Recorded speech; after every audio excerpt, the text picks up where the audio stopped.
Stop 5. The Butterfly Garden.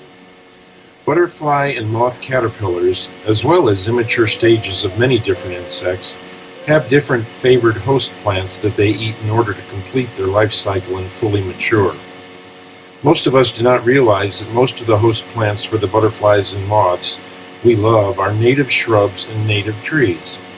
So it's important to know about and include host plants in your garden to support the entire life cycles of butterflies and other pollinators. It is equally important to point out that non-native plants often do not serve as host plants and usually are not even eaten by native insects or birds. So one could say that non-native plants are just taking up valuable space that a native plant could occupy, and they are not really helping support and sustain the natural environment. Mind your step as you descend the trail toward the lower portion of the butterfly garden, as the gravel trail is pretty steep and the gravel can be unstable underfoot. Once you reach the bottom of the trail steps, you enter a handcrafted gate and the main fenced portion of this garden. This garden is our most visited and is often used by photographers, tourists, and local school groups.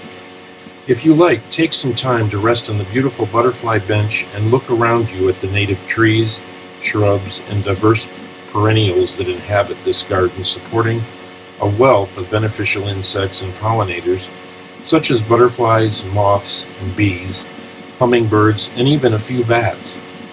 Check out the many plant markers and display signs to learn about the diverse plants on display here.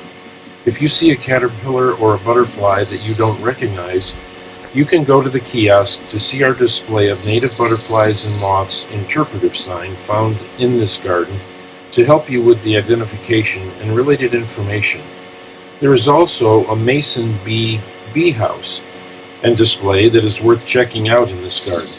These small native bees do not sting, are easy to attract, are a good alternative to honeybees, and could be useful as pollinators in your garden. Do you know what one bee says to another bee when they land on the same flower? Buzz off. After strolling through the fenced portion of this garden, you can pass through the second handcrafted gate, take time to admire the many ceramic native birds that the Marshall High School art class created for us. Then, watching for cars, follow the footprints across the drive to the monarchs and native milkweed display to learn about the monarch life cycle and the native milkweed plants you can grow in your yard to help support them. This is the last display in the butterfly garden. For more details about this butterfly garden, you can open the More Details QR code or simply go to stop 6 at the nearby Forest Farm Garden interpretive sign to continue the tour.